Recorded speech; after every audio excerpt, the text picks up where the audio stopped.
स्वागत है आप सभी का Sanskrit Sharda class 9th chapter number 3 आत्मवत् सर्वभूतेषु यह पश्यति स पंडितः।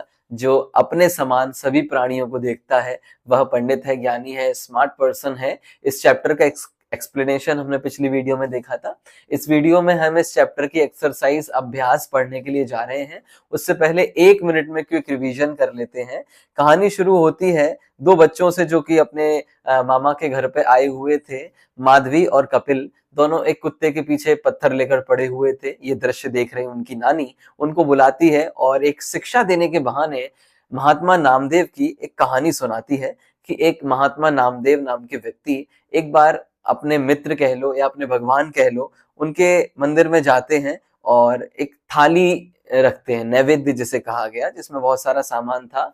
और जब वो आंख बंद करते हैं तो एक कुत्ता उनके थाली में से एक रोटी ले जाता है और उसके पीछे ये भागते हैं। बच्चों को लगता है कि वो जरूर पत्थर मारने के लिए भाग रहे होंगे, लेकिन नहीं, वो घी का पात्र लेकर भागे थे कि कहीं जो कुत्ता है वो सूखी रोटी खाकर बीमार ना पड़ जाए, इसलिए वो घी का पात्र लेकर भागे थे। दोनों बच्चे बहुत शर्मिंदा हुए कि उन्होंने कुत्ते पर पत्थर बरसाए, पत्थर से वार किया।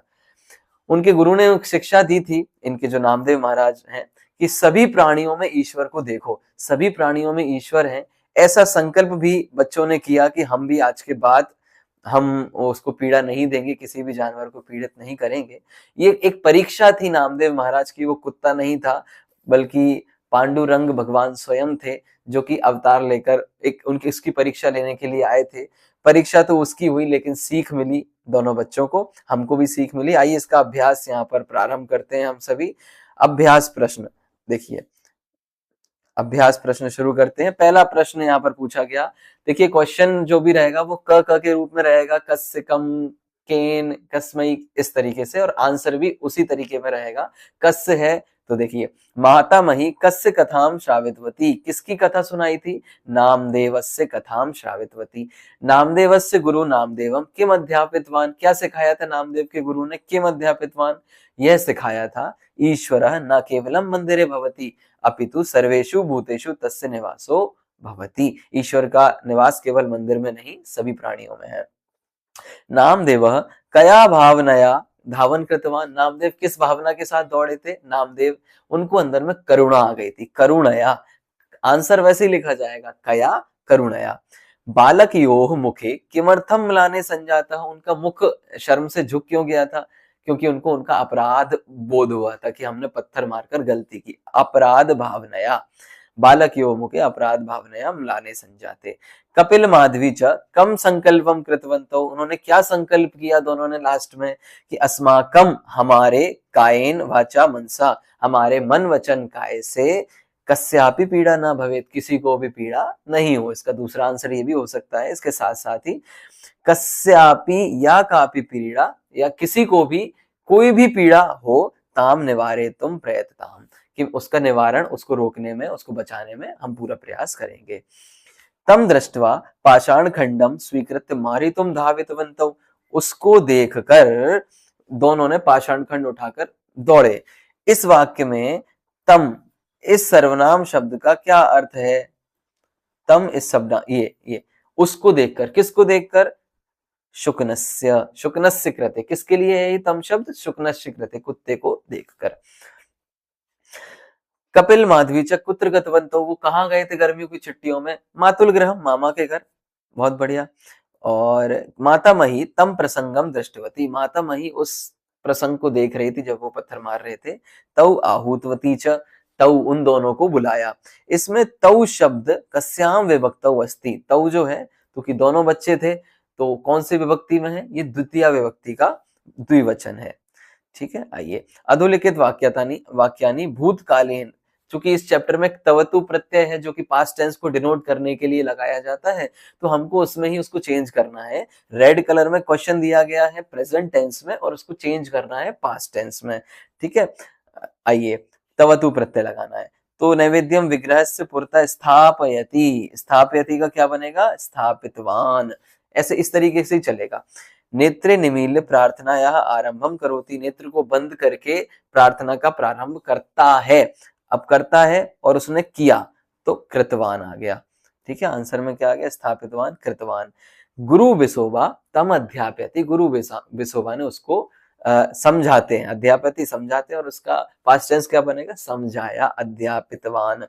अहम शृणोमि, मैं सुनता हूं, और पास्ट टेंस मैंने सुना, अहम श्रुतवान, ये पुल्लिंग में, और यदि कोई गर्ल है तो श्रुतवती, अहम श्रुतवती। सत्पुरुषाः स्वकर्तृत्वेन जन्म सार्थकम कुर्वन्ति, सत्पुरुष अपने कर्तव्य से अपने जन्म को सार्थक करते हैं। अब किया के लिए कुर्वन्ति का हो गया कृतवन्तः, अब ये बहुवचन है, चूंकि सत्पुरुषाः एक बहुवचन है, बहुत सारे लोग, एक होता तो कृतवान और बहुत है तो कृतवन्तः। Very good. नेक्स्ट, नामदेव शुकनस्य पृष्ठे अनुधावति, नामदेव कुत्ते के पीछे भाग रहे हैं, ये प्रेजेंट, और भागे ये पास्ट, अनुधावितवान। तो हमने क्या देखा? स्थापितवान, कृतवान, अध्यापितवान, इस तरीके से तवतु प्रत्यय का यूज पास्ट टेंस में होता है। अब बहुत अच्छा एक क्वेश्चन आ रहा है, हु सेड टू हुम, अधोलिखितानि कथनानि कह, का, कम, काम। तो कह ये डिनोट कर रहा है पुल्लिंग को, और का डिनोट कर रहा है स्त्रीलिंग को। भाई किसने किससे कहा? अब किससे कहा? मैं कम और काम, ये पुल्लिंग का, एक स्त्रीलिंग का। आइए देखते हैं, कथाम श्रोतुम इच्छति वा, कथा सुनने की इच्छा रखते हो, ये किसने कहा? ये माता मही ने कहा, और कपिल और माधवी से कहा। ठीक है, दूसरा, अहम श्रुतवती, मैंने सुना है कि तस्य कीर्तने स्वयं देव पांडुरंग नृत्यम कृतवान इति, मैंने सुना है कि उसके कीर्तन में, नामदेव के कीर्तन में स्वयं पांडुरंग डांस करते थे, किसने कहा? ये माधवी ने कहा अपनी नानी को। ठीक है, किम देवेन सह अपि मित्रता भवति, क्या देवताओं के साथ भी मित्रता होती है? किसका वाक्य है? कपिल का वाक्य है, जो कि उन्होंने अपनी नानी को कहा। चौथा प्रश्न, अतः तस्य सर्वात्मकस्य ईश्वरस्य पूजनम कुरु, इसलिए सर्वात्मक सभी जीवों में व्याप्त ईश्वर की पूजन करो। ये किसने सिखाया था? उनके गुरु ने, विसोबा, विसोबा ने नामदेव को बोला था। नैवेद्यम गृह्यताम देव भक्तिम में यचलाम कुरु, नैवेद्य, हे देव नैवेद्य स्वीकार करो और मेरी भक्ति को अचल बनाओ। किसने कहा था? नामदेव ने पांडुरंग की प्रतिमा को, है ना। विग्रहम, विग्रह मतलब होता है प्रतिमा या मूर्ति। ठीक है, चलिए नेक्स्ट, धिक शुनकम, शुनक को धिक्कार, शेम ऑन यू कुत्ते।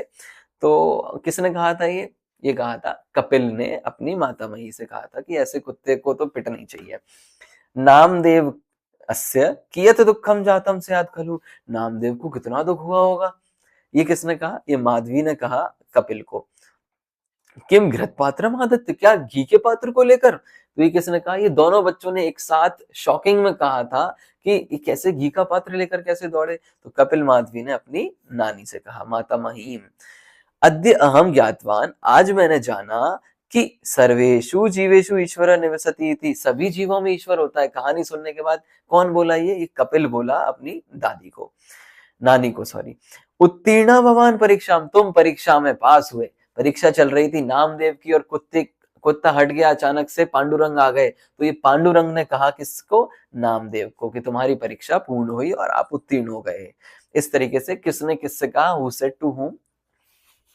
चौथा प्रश्न, रेखांकित पदानी, रेखांकित मतलब, रेखा मतलब लाइन, अंकित मतलब मतलब जो लाइन उसको बता रही है, लाइन से अंकित जो पद है उसको आश्रय लेकर प्रश्न निर्माण। अब हमको आंसर दिया जाएगा और हमको क्वेश्चन फॉर्मेट में उसे क्रिएट करना है। तो आप सभी को पता है क्वेश्चन फॉर्मेट क के रूप में होता है, कह, किम, और सेम विभक्ति, वचन और लिंग इसमें यूज होता है। ठीक है, आइए देखते हैं। इधर लिखा है ना, देवः नामदेवम परितः भवति स्म, देव नामदेव के चारों ओर घूम थे। तो नामदेवम परितः, तो आंसर आ जाएगा कम परितः। ठीक है, क्वेश्चन फॉर्मेट, कम नामदेवम ईश्वरः सर्वेषु भूतेषु, ईश्वर सभी प्राणियों में है। तो क्वेश्चन फॉर्मेट होगा केशु। और इसका दूसरा एक वैकल्पिक रूप होता है जो ज्यादा सूटेबल है, वो है कुत्र। कुत्र ये अव्यय है, ये प्रश्नवाचक चिन्ह है जो कि बताता है कहां। ठीक है, तो ईश्वर कहां निवास करते हैं? सर्वेषु भूतेषु। अगला, शुनकः आगत्य, कुत्ता आकर, मुखे रोटिकाम धृत्वा धावित्वान। तो रोटिकाम इस पे है, रोटिकाम काम, ओके, काम रोटिकाम, ओके। शुनकस्य स्थाने पांडुरंग आविर्भूत, शुनक के स्थान पर पांडुरंग आ गए। तो शुनक के स्थान पर कौन आए? कह, कह पांडुरंग। ठीक है, आत्मवत् सर्वभूतेषु यह पश्यति सह पंडितः, तो सह कह, ठीक है, कह पंडितः। चलिए नेक्स्ट, अब हमको बुक में दी गई है कुछ घटनाओं के आधार से हमको एक स्टोरी क्रिएट करनी है कि इनको घटना के आधार से जमाना है इन सेंटेंसेस को। ठीक है, तो सबसे पहले आएगा लास्ट वाला कि नामदेव मंदिर गए। मंदिर जाने के बाद नामदेव नैवेद्य स्थालिकाम विग्रहस्य पुरता, प्रतिमा के सामने उन्होंने थाली रखी, ये सेकंड हो गया। और उसके बाद फिर उन्होंने मंत्र का उच्चारण किया, मंत्रम उच्चार्य श्रद्धा से प्रणाम करके नेत्र खोले। नेत्र खोले तो क्या पता चला, शुनकः शुष्य रोटिकाम अप्रत्य पलायतवान, जो कुत्ता था वो सूखी रोटी को लेकर पलायतवान भाग गया था। चौथा, पांचवा, नामदेवा घृत पात्रम आधृत्य अनुभावितवान, अब नामदेव की उसके पीछे पीछे भागने लगे। और छठवा, शुनकस्य स्थाने पांडुरंग आविर्भूत। देखो मैंने पूरी स्टोरी को यहाँ पर एक एआई के माध्यम से अच्छी स्टोरी को जमा कर दिया है, पहला, दूसरा, ठीक है, तीसरा, चौथा, इस तरीके से पूरी स्टोरी यहाँ से चल रही है। ओके, ये पूरा आंसर्स लिखे हुए हैं, स्क्रीनशॉट ले सकते हैं आप सभी। अगले क्वेश्चन की ओर बढ़ते हैं, और बहुत अच्छा प्रश्न यहाँ पर पूछा गया कि चूंकि इस चैप्टर में वीआईपी वर्ड्स भी हैं कुछ, है ना। वीआईपी वर्ड्स क्या होते हैं, ये उन्हें कहते हैं उपपद विभक्ति। ठीक है, उपपद विभक्ति इसका प्रयोग किया गया है, तो इसके साथ एक फिक्स्ड विभक्ति लगती है, जो यहाँ पर एक लिस्ट दी गई है, आप लोग देख सकते हैं, यहाँ पर स्क्रीनशॉट भी ले सकते हैं। इनके साथ वही विभक्ति आती है। आइए, सीधा आंसर लिखा हुआ है, तो हमें ब्रैकेट वाले जो वर्ड्स है ना, उसको आगे वाले जो उपपद विभक्ति है, इसके साथ कौन सी विभक्ति आएगी तो हमें लगा के बताना है। तो शीर है तो शीरेण सह, मतलब दूध के साथ। यहाँ पे खीर बनाने की पूरी प्रोसेस बताई गई है, पायस मतलब खीर। ठीक है, तंडुल चावल, खीर दूध के साथ चावल पकाए जाते हैं। और शर्करा मतलब शक्कर, शक्कर के बिना, तो शर्कर या बिना तृतीय विभक्ति इसमें लग गई।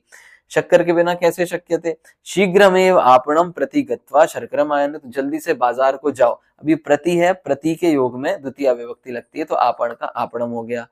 निक्षा के योग में, निक्षा मतलब पास, निक्षा के योग में भी द्वितीय विभक्ति लगती है, तो उसका आपणम हो गया। उसके बाद शर्कराम परितः, परितः मतलब सभी ओर, शक्कर के सभी ओर। देखिए चीटी आ गई, तो शर्कराम परितः द्वितीय विभक्ति। पिपीलिका चीटी आ गई। पिपीलिका अपनी पैसे शर्करा योजिता, मधुरेण बिना पायसम रुचिकरम न भवती, खीर जो है वो मधुरता के बिना, तो मधुरेण बिना, बिना के योग में बिना शब्द आता है तो तृतीया लगती है। ठीक है, लेकिन विना के योग में आप द्वितीय, तृतीय, और मैंने यहाँ पे लिख रखा है स्पेशल नियम जो है, पंचमी, तीनों विभक्तियां रह सकती हैं। अधुना आज पायसम परितः, परितः के योग में द्वितीय विभक्ति पायसम। धिक, धिक के योग में भी द्वितीय विभक्ति, अन्यान मधुर पदार्थान। और उसके बाद विना के योग में हमने तृतीय लगाई, तीन विना, और सह के योग में भी तृतीय लगती है, पायसेन। इसका छोटा सा चार्ट यहाँ पर दे रखा है, तो आप लोग इसको स्क्रीनशॉट ले सकते हैं, पढ़ सकते हैं। These are the VIP words that can fix the case, मतलब जो कारक है वो फिक्स हो जाता है इन शब्दों के योग में, कि सह आएगा तो तृतीय आएगी, विना के योग में तृतीय, प्रति के योग में द्वितीय, निक्षा, उसके मीनिंग भी लिखी हुए हैं। ठीक है, तो आप यहाँ से देख सकते हैं। और एक स्पेशल थिंग इस चैप्टर की रही, इस चैप्टर में तवतु मतलब पास्ट टेंस का प्रयोग किया गया। कौन सा प्रत्यय है ये, तवतु प्रत्यय, आधा का और तवतु, तवतु, जिसमें हमको रूप चेंज करना है इसके। तो मैंने ये पूरा एक पैराग्राफ लिखा हुआ है आपकी एनसीईआरटी में, और इसको आपको चेंज करना है, जो बोल्ड वर्ड्स है ना, इसको चेंज करना है किसमें, तवतु प्रत्यय में। और ये ऑलरेडी पास्ट टेंस में है, इसको ऑलरेडी हमको चेंज करना है तवतु प्रत्यय में, तो मैंने करके यहाँ पर दे रखा है। यहाँ पर आइए हम लोग पढ़ते हैं एक साथ। देखो, अददात का हो गया दत्तवती, क्योंकि नदी की बात चल रही है ना, तो स्त्रीलिंग में चीजें चलेंगी, तो दत्तवती। पुरुष होता तो दत्तवान। ठीक है, उसके बाद नेक्स्ट आया जनाः तस्याः जलम पीत्वा सुखेन जीवितवन्तः। अब जनाः, लोग उस नदी का जल पीकर सुख सुख से जीवित रहते हैं, तो जीवितवन्तः। ठीक है, जनाः बहुवचन है, तो जीवितवन्तः। उसके बाद कृतवान, अब ये शब्द आया अकरोत, अकरोत का हो गया कृतवान। मैं थोड़ा सा आपको टेबल में दिखा देता हूँ, ये मैंने टेबल बना रखी है पूरी, कि कोई सा भी शब्द होता है, और चूंकि इस पैराग्राफ में उसका कर्ता क्या हुआ, कर्ता के आधार पर उसकी क्रिया का लिंग डिसाइड होता है। अभी नदी स्त्रीलिंग में है, तो इसका आंसर हुआ दत्तवती। अजीवन था, तो लोग ये पुल्लिंग में था और बहुवचन था, तो हो गया जीवितवन्तः। ठीक है। और अकरोत इसका कर्ता था कृषक। आप पैराग्राफ पढ़ेंगे तो आपको समझ में आएगा। तो इसका हो गया कृतवान। अब इधर बहुवचन था कृषकः, तो इधर हो गया कृतवन्तः। आपको समझ में आ रहा है। पुल्लिंग रूप चलेंगे कृतवान वन्तौ वन्तः, और स्त्रीलिंग चलेंगे वती वत्यो वत्या। ये स्त्रीलिंग रूप मैंने भी साथ में स्त्रीलिंग रूप भी दे रखे हैं। इस तरीके से ये पूरे अपूजयन तो पूजित वत्यः, चूंकि महिला बहुवचन है तो पूजित वत्यः। परिवारः अक्षपद का क्षिप्तवान, अन्य जनाः अक्षपन का क्षिप्तवन्तः, वान वन्तौ वन्तः। अब नदी अभवत थी तो ये हो गई भूतवती, ठीक है। पुल्लिंग होता तो उसका अलग रूप बनता, भूतवान बनता। उसके बाद मीनाः बहुवचन है और पुल्लिंग है तो मृतवन्तः, इसका रूप बन गया। स्त्रियः स्त्रीलिंग है तो इसका बन गया भूतवत्यः, बहुवचन है। बालिका उक्तवती, ठीक है, अवदत बोला। सा आरोपितवती उसने आरोप लगाया। महिलाः अकुर्वन्था तो कृतवत्यः। ग्रामवासिनः अशोधयन्था शोधन नहीं किया था तो शोधितवन्तः। नदी दत्तवती, जनाः पूजितवन्तः और जनाः कृतवन्तः। ठीक है, आपको एग्जाम्स के लिए कुछ टिप्स भी लिख रखी हैं। तो ये पैराग्राफ यहाँ पर दिया गया था, इमेज में भी मैंने बताया कैसे ततु प्रत्यय का यूज होता है। देखिए ये पूरा सॉल्यूशन के साथ, ये क्वेश्चन वाला है और ये पूरा सॉल्यूशन के साथ दिया गया है। ठीक है, आइए हम आगे बढ़ते हैं और अंतिम प्रश्न इस एक्सरसाइज का। एतेषाम समस्त पदानि पाठात् चित्वा लिखत। पाठ में से इसमें विग्रह करके दिया गया है क्वेश्चन, और हमको पाठ में से चुनकर इसके जो समासिक शब्द हैं वो लिखने हैं। घृतस्य पात्रम, घी का पात्र उसे कहेंगे घृत पात्र। समास विग्रह और समास वर्ड्स को शॉर्टन करने के लिए यूज होता है। ठीक है, तो पाषाण से खंडा, पत्थर का टुकड़ा तो पाषाण खंडम। प्रिय सुहृद, इसका हो जाएगा प्रिय सुहृद, विभक्ति का लोप होके और पूरा एक शब्द बन जाएगा। उदरे वेदना, पेट में दर्द, पेट दर्द, उदर वेदना। स्वीय व्यवहार तो स्वीय व्यवहार। जीवनस्य मूल्यानि, जीवन मूल्यानि। मातुलस्य गृहम, मातुल गृहम। देखो नॉर्मली प्रयोग करते हैं ना, राजा का पुत्र तो उसको क्या बोलते हैं, राजपुत्र। मातुल मामा का घर तो मातुल गृहम। नरेशु रत्नानि इव, नरों में रत्न के समान, नर रत्नानाम। अब रत्नानाम क्यों आया, क्योंकि इधर तेषाम दे रखा था, उनका, तो नर रत्नानाम। स्वीयम कर्तव्यम तेन, स्वकर्तव्यम मूल शब्द बनेगा और तेन दे रखा है तो स्वकर्तृत्वेन। ठीक है, अपराधस्य भावना, अपराध की भावना तो अपराध भावना। अब चूंकि तया दे रखा है इसलिए हो जाएगा अपराध भावनया, तृतीय विभक्ति। गुरु उपदेश, गुरु का उपदेश गुरु उपदेश, और तम हो जाएगा तो गुरु उपदेशम हो जाएगा। ठीक है, दिने दिने, डेली डेली तो प्रतिदिने। ठीक है, और राजा ऋषि एव इव तेषाम, तो इसका हो जाएगा राजर्षि, और चूंकि तेषाम इस षष्ठी का बहुवचन है तो ये हो जाएगा राजर्षि नाम। ओके, तो ये सामासिक पद थे। इस प्रकार हमने पूरी एक्सरसाइज देखी। इसकी थोड़ी सी बड़ी थी इसलिए थोड़ा सा टाइम लगा, और इसको आप पढ़िएगा। नीचे डिस्क्रिप्शन में इसके नोट्स की लिंक है, तो एक बार आप जरूर पढ़िएगा किस तरीके से ये रूप चेंज हुए। पूरी टेबल वगैरह सब बना के दे रखी है मैंने। और इसके बाद जो स्वाध्यायन माँ प्रमुदा इस नाम से जो टॉपिक है, तो पांडुरंग, भगवान पांडुरंग का परिचय यहाँ पे दे रखा है विषय प्रबोधन के अंतर्गत। उसका हिंदी अनुवाद भी मैंने यहाँ पर आपको दे रखा है। और प्रोजेक्ट वर्क में कुछ चीजें दे रखी हैं, चूंकि पांडुरंग भी एक महात्मा थे, तो प्रोजेक्ट वर्क में दिया है कि आप भी कुछ 2-3 महात्माओं के चित्र संकलित करके 5-6 वाक्य आपको लिखने हैं प्रोजेक्ट के रूप में। तो वो भी मैंने यहाँ पर दे रखे हैं, 2 एग्जाम्पल, स्वामी विवेकानंद और महात्मा गांधी का। और दूसरी गतिविधि आपकी थी कि पाठ में जो तवतु प्रत्यय आए हैं उसका प्रयोग करके आपको एक वाक्य बनाना है नया। तो इस तरीके से मैंने दूसरे वाक्य भी आपके लिए बना रखे हैं। आपको और भी प्रैक्टिस करनी हो तो आप कर सकते हैं बिल्कुल। और गतिविधि 3, कोई भी इन दोनों में से महापुरुष का वर्णन करना था। तो ये उड़ीसा के निवासी हैं, भीम भोई।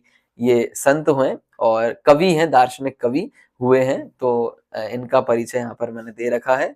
और एक प्रश्न पत्र भी जो कि कॉम्प्रिहेंसिव स्किल्स के आधार पर है, वो भी दे रखा है, आपके लिए यूजफुल हो सकता है। नीचे डिस्क्रिप्शन में पूरी लिंक दे रखी है, आप वहां पर जाकर देख सकते हैं।